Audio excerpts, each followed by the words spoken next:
Hello learners, I am Mrityunjay and welcome to medical multiverse. आज हम सीखेंगे एथेरोस्क्लेरोसिस के बारे में। ये एक बहुत क्रिटिकल डिजीज़ है।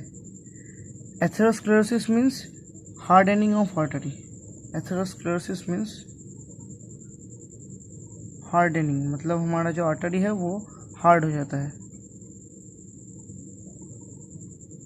अब देखिए, atherosclerosis is a disease where arteries of human body get thick and hard due to accumulation of lipids जैसे कि कोलेस्टेरॉल मतलब LDL, platelets, macrophages, cellular waste etc.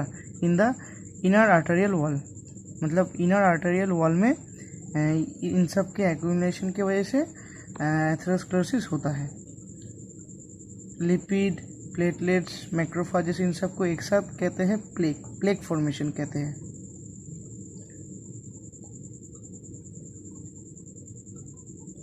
Plaque formation. अब एथेरोस्क्लेरोसिस का इफेक्ट क्या होता है हमारे शरीर में? जो आर्टरी होता है, मेनली एथेरोस्क्लेरोसिस में आर्टरी मतलब हम समझते हैं कोरोनरी आर्टरी। कोरोनरी आर्टरी मतलब जो कि हार्ट को सप्लाई करती है, सप्लाइज टू हार्ट। अब जो कोरोनरी आर्टरी होती है वो इन सब की मतलब प्लेक फॉर्मेशन की वजह से वो नैरो हो जाती है और उसमें ब्लॉकेज दिखाई देता है। तो ब्लॉकेज दिखाई देता है तो स्टॉपेज होगा। मतलब जो ब्लड फ्लो और न्यूट्रिएंट फ्लो होता है आर्टरी में वो उसमें स्टॉपेज दिखाई देता है और वो स्टॉप हो जाएगा तो जो सप्लाइड टिश्यूज़ है, मतलब हम कह सकते हैं हार्ट टिश्यूज़ है, उनकी डेथ हो जाएगी। तो बहुत खतरनाक इफेक्ट हो सकता है एथेरोस्क्लेरोसिस का। अब देख लेते हैं एथेरोस्क्लेरोसिस का process. So how atherosclerosis happens. पहले स्टेप में damage in the endothelial layer. Endothelial layer में डैमेज होता है। अब एंडोथेलियल लेयर में कैसे डैमेज होता है इसे जानने के लिए पहले देख लेते हैं एंडोथेलियल लेयर क्या होता है। ये है आर्टेरियल वॉल का स्ट्रक्चर, यहाँ पर जूम किया है। तो मेनली 3 लेयर होता है, ट्यूनिका एक्सटर्ना, ट्यूनिका मीडिया और ट्यूनिका इंटीमा। ट्यूनिका इंटीमा मतलब एकदम इनर लेयर, और इनर लेयर के भी एकदम इनर पार्ट जो होता है वो होता है एंडोथेलियम, जहाँ पर डैमेज होता है और एक्यूमुलेशन ऑफ लिपिड स्टार्ट होता है। इसके अलावा ट्यूनिका मीडिया में बीच में स्मूथ मसल सेल लेयर है और ट्यूनिका एक्सटर्ना में इलास्टिक मेम्ब्रेन है। सो एंडोथेलियल लेयर का स्ट्रक्चर हमने देखा। अब पहला स्टेप क्या है एथेरोस्क्लेरोसिस का? पहले स्टेप में डैमेज होता है एंडोथेलियल लेयर में। तो एंडोथेलियल लेयर में डैमेज कैसे हो सकता है? बैक्टीरियल और वायरल इन्फेक्शन से हो सकता है, स्मोकिंग की वजह से हो सकता है, डायबिटीज़ पेशेंट्स को हो सकता है और हाई बीपी पेशेंट्स को भी हो सकते हैं। तो पहले स्टेप में डैमेज हुआ लेयर का। अब एंडोथेलियल लेयर के डैमेज के बाद उस डैमेज रीजन में जो ब्लड का जो LDL होता है, LDL from the blood comes in the damage region. मतलब उस डैमेज रीजन में वो LDL आता है, आके ऑक्सीडाइज हो जाता है। मतलब LDL का ऑक्सीडाइजेशन हो सकता है, मतलब हो जाता है। और ये ऑक्सीडेशन कैसे होता है?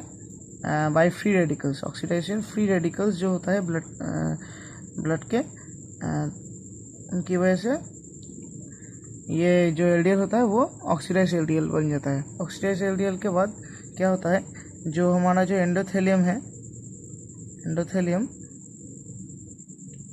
वो एक प्रोटीन सिक्रेट करता है जिसे कहते हैं MPC1 प्रोटीन। MPC1 का फुल फॉर्म क्या है? Monocyte chemo attractant protein. इस प्रोटीन का काम क्या होता है? ये प्रोटीन जो मोनोसाइट होता है, मोनोसाइट को अट्रैक्ट करता है।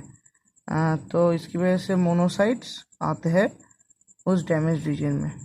तो 3 नंबर स्टेप क्या है? Monocytes come and converted to macrophages. अब देखिए, मोनोसाइट्स डैमेज रीजन में आने के बाद वो मैक्रोफाज में कन्वर्ट हो जाता है। अब मैक्रोफाज में कन्वर्ट होने के बाद एक और स्टेप होता है, मैंने यहाँ पर नहीं लिखा है, देख लीजिए। मैक्रोफाज में कन्वर्ट होने के बाद मैक्रोफाजेस जो ऑक्सीडाइज्ड LDL होता है उन्हें खा जाता है, उन्हें खा के कन्वर्ट हो जाता है फिर से फोम सेल में कन्वर्ट हो जाता है। और ये फोम सेल एक केमोकाइंस नामक एक पार्टिकल सीक्रेट करती है, केमोकाइन। जो कि और बहुत सारे मैक्रोफेजेस को अट्रैक्ट करता है। तो क्या अट्रैक्ट मोर मैक्रोफेजेस। ये स्टेप हम आप समझ गए होंगे कि पहले तो जो एलडीएल ऑक्सीडाइज्ड हुआ, फिर जो एंडोथेलियम है वो MPC1 सीक्रेट करा। MPC1 सीक्रेट करने से क्या होगा, मोनोसाइट्स डैमेज रीजन में आया, और मोनोसाइट आने के बाद मैक्रोफेज में कन्वर्ट हुआ। फिर मैक्रोफेज ऑक्सीडाइज्ड एलडीएल को खा के फोम सेल में कन्वर्ट हुआ। फिर फोम सेल केमोकाइन नामक एक पार्टिकल सीक्रेट करा, जिससे कि और सारे मैक्रोफेजेस आ गए। तो मैक्रोफेजेस का जो नंबर था वो बहुत बढ़ गया। और इसके बाद जो हमने देखा कि ट्यूनिका मीडियस में जो स्मूथ मसल सेल्स था वो भी डैमेज रीजन में आ गए। तो एक देखिए, इसके बाद मैंने यहाँ पर लिखा है LDL plus macrophages plus smooth cell. तो पूरा एक प्लेक फॉर्मेशन जो स्टार्ट हो गया। इसके बाद क्या होता है, जो ये प्लेक होता है, मतलब ये है आर्टेरियल वॉल। यहाँ पर धीरे धीरे ये एंडोथेलियम हुआ, तो यहाँ पर धीरे धीरे LDL वगैरह जमा होना स्टार्ट हो गया है। एक इनिशियल प्लेक हुआ है LDL macrophage smooth muscle cells को लेकर। अब ये प्लेक जब टूट जाएगा तो यहाँ पर कौन आएगा, यहाँ पर उसे रिपेयर करने के लिए प्लेटलेट्स आएगा। सब प्लेटलेट्स कम, और जो ब्लड क्लॉटिंग सिस्टम है वो काम करेगा, तो क्लॉट फॉर्मेशन होगा। तो क्लॉट फॉर्मेशन होने से क्या होगा, ये मान लीजिए क्लॉट फॉर्मेशन हुआ, तो ये क्लॉट है, और ये था इनिशियल प्लेक, मतलब ये। तो क्लॉट फॉर्मेशन हुआ। देखिए जो आर्टरी का जो ब्लॉकेज है वो और भी बढ़ गया। तो अल्टीमेटली एक ह्यूज प्लेक हुआ जिसमें है LDL macrophages smooth muscle cells, और अब ब्लड क्लॉट भी आ गया है।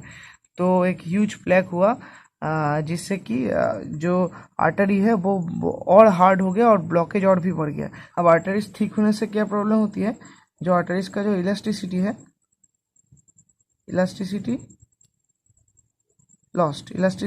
घट जाता है। आर्टरीज का इलास्टिसिटी घट जाने से क्या प्रॉब्लम होता है, आर्टरीज और ब्लड प्रेशर नहीं हैंडल कर पाता, और अल्टीमेटली क्या होता है, एंडोथेलियम जो होता है, एंडोथेलियम में और डैमेज बढ़ जाता है। तो यहाँ पर ब्लॉकेज हुआ, और ब्लॉकेज होने से क्या होगा, जो कोरोनरी आर्टरी ब्लॉकेज हुआ, इसका मतलब कोरोनरी ब्लड फ्लो प्रिवेंट होना स्टार्ट हो जाएगा, और इसकी वजह से चेस्ट पेन होगा। चेस्ट पेन को एंजीना भी कहते हैं, मेडिकल टर्म में एंजाइना जो ही बोल सकते हैं आप।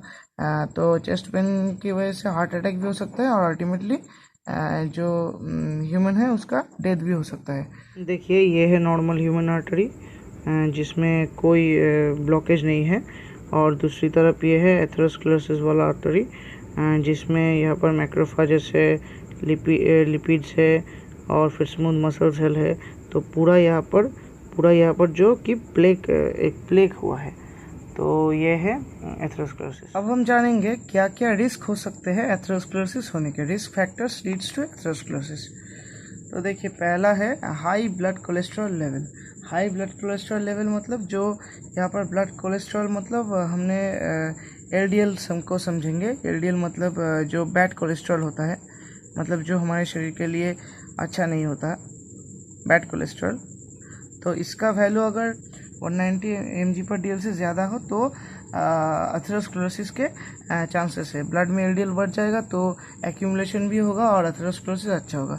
और इसके विपरीत में एक और चीज़ है जो कि है HDL। ये रिस्क फैक्टर नहीं है क्योंकि ये है गुड कोलेस्ट्रॉल, इसे हम रिस्क फैक्टर के अंदर नहीं पकड़ेंगे। हाँ, एक रिस्क फैक्टर है, ये अगर कम हो जाए 40 mg/dl से कम हो जाए, मतलब शरीर में HDL चाहिए और LDL नहीं चाहिए, तो HDL अगर 40 mg/dl से कम हो जाए तो हमें एथेरोस्क्लेरोसिस के चांसेस है। तो अब HDL का काम क्या होता है, HDL क्यों लगता है शरीर में, क्योंकि HDL जो हमारा जो फ्री रेडिकल है, हमने प्रोसेस में देखा कि फ्री रेडिकल्स LDL को ऑक्सीडाइज करता है, जिससे कि जो मैक्रोफेजेस है उनका नंबर बहुत सारा बढ़ जाता है। तो HDL क्या करता है, उन रेडिकल्स को रिड्यूस करता है। और जो इन्फ्लेमेटरी प्रोसेस होता है, मतलब जो प्लेटलेट्स आता है, ब्लड क्लॉट बनता है, उन्हें भी HDL प्रिवेंट करता है। तो इसलिए शरीर में हमें LDL नहीं चाहिए, HDL चाहिए ज़्यादातर। और अब अगला फैक्टर क्या है? अगला फैक्टर है स्मोकिंग। तो स्मोकिंग से क्या होता है? स्मोकिंग से जो हमारा आर्टरी है वो वासोकॉन्स्ट्रिक्ट होता है, वासोकॉन्स्ट्रिक्ट। तो वासोकॉन्स्ट्रिक्ट होने से क्या होता है? आर्टरीज नैरो हो जाती है, सो ब्लॉकेज के चांसेस और भी बढ़ जाता है। अब 3 नंबर पे है अल्कोहल। तो जो लोग अल्कोहल कंजम्पशन करते हैं, उन्हें अल्कोहल कंजम्पशन करने के चलते हाइपरटेंशन हो सकता है। और हाइपरटेंशन मतलब हम जानते हैं, हाइपरटेंशन मतलब है हाई बीपी, मतलब ब्लड प्रेशर बढ़ जाता है। और बहुत आसान है, ब्लड प्रेशर बढ़ जाएगा तो आर्टरी में डैमेज होगा। सो ब्लड प्रेशर बढ़ जाएगा तो आर्टरीज डैमेज होगा, डैमेज द आर्टरी। और आर्टरी डैमेज होगा तो हम जानते ही है कि पूरा जो एक्यूमुलेशन है, जो ब्लॉकिंग है, वो होगा। अब इसके बाद है डायबिटीज़। तो डायबिटीज़ पेशेंट्स का भी चांसेस होता है हाइपरटेंशन के चांसेस होते हैं। और हाइपरटेंशन होने से बीपी बढ़ता है और आर्टरीज डैमेज होते हैं। तो सेम ही है। और इसके बाद वाला है जो फिजिकल इनएक्टिविटी, मतलब आप अगर सारे दिन कोई काम नहीं करके एक जगह बैठे रहो और सो के रहो, तो उसे कहते हैं फिजिकल इनएक्टिविटी। तो फिजिकल इनएक्टिविटी से क्या होता है? ओबेसिटी बढ़ता है, जो बॉडी फैट है वो बढ़ता है, तो ओबेसिटी बढ़ेगा। और ओबेसिटी बढ़ने से डायबिटीज़ होने के चांसेस होते हैं। और डायबिटीज़ होने पे एथेरोस्क्लेरोसिस के चांसेस भी बढ़ते हैं। तो फिजिकल इनएक्टिविटी एक रिस्क फैक्टर हो गया। तो यही रिस्क फैक्टर से जो कि हम सुधार सकते हैं, हमारे जो डेली लाइफस्टाइल है उसे चेंज करके। पर कुछ और रिस्क फैक्टर है, जैसे कि फैमिली हिस्ट्री मतलब अगर आपके परिवार में पहले से ही हार्ट डिजीज़ के पेशेंट्स है, तो आपको भी जो कि एथेरोस्क्लेरोसिस के चांसेस है। तो ये फैमिली हिस्ट्री हो गया। और एक रिस्क फैक्टर हो जाएगा कि एज्ड पर्सन, मतलब एज बढ़ने के साथ साथ हार्ट अटैक के चांसेस भी बढ़ते हैं। अब देखिए, मैंने कहा कि हम हमारे लाइफस्टाइल को चेंज करके एथेरोस्क्लेरोसिस को कमा सकते हैं, रिड्यूस कर सकते हैं एथेरोस्क्लेरोसिस के चांसेस को। तो वही हम देखेंगे यहाँ, how to reduce chances of having atherosclerosis. So पहला है consumption of unsaturated fatty acid. Unsaturated fatty acid मतलब जो कि होता है vegetable and fish oil. Vegetable और फिश में क्या होता है? HDL ज़्यादा होता है। तो HDL ज़्यादा होगा तो एथेरोस्क्लेरोसिस के चांसेस भी घट जाएंगे। तो पहला ये हो गया। अब दूसरा है स्मोकिंग, अल्कोहल इनटेक नहीं करने हैं। और तीसरा बहुत इम्पॉर्टेंट है, जो कि है फिजिकल एक्सरसाइज। मतलब दिन में मतलब सुबह करीब 30 मिनट्स तो हमें एक्सरसाइज करने ही चाहिए। और सारा दिन हमें फिजिकल एक्टिविटी के साथ सारा दिन को गुजारना है। तो फिजिकल एक्सरसाइज से क्या होता है? ओबेसिटी नहीं होता, एथेरोस्क्लेरोसिस के चांसेस भी कम होते हैं। वैसे एथेरोस्क्लेरोसिस, और जिसे CHD भी कहते हैं, कॉर्नरी हार्ट डिजीज, इसका कोई मतलब एक्यूरेट ट्रीटमेंट नहीं है। मतलब क्या? No accurate treatment.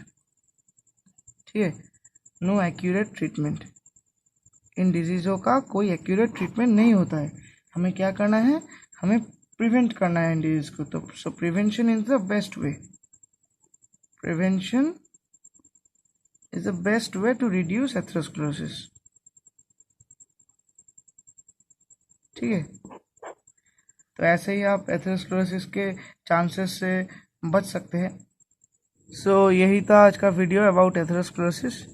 सो हमें एथेरोस्क्लेरोसिस के बारे में सीख कर अवेयरनेस क्रिएट करना होगा कि हम कैसे अपनी डेली जो बैड हैबिट्स है, बैड लाइफस्टाइल है, उसे चेंज करके कैसे एथेरोस्क्लेरोसिस और हार्ट अटैक जैसी जैसे चांसेस को रिड्यूस कर सकते हैं। तो आजकल हम देखेंगे कि एज 30-40 के आदमी को भी हार्ट अटैक आ जाता है। तो ये एथेरोस्क्लेरोसिस का जो बीज होता है वो टीन एज से ही शुरू हो जाता है। सो हमें बहुत ख्याल रखना पड़ेगा। तो दैट्स इट।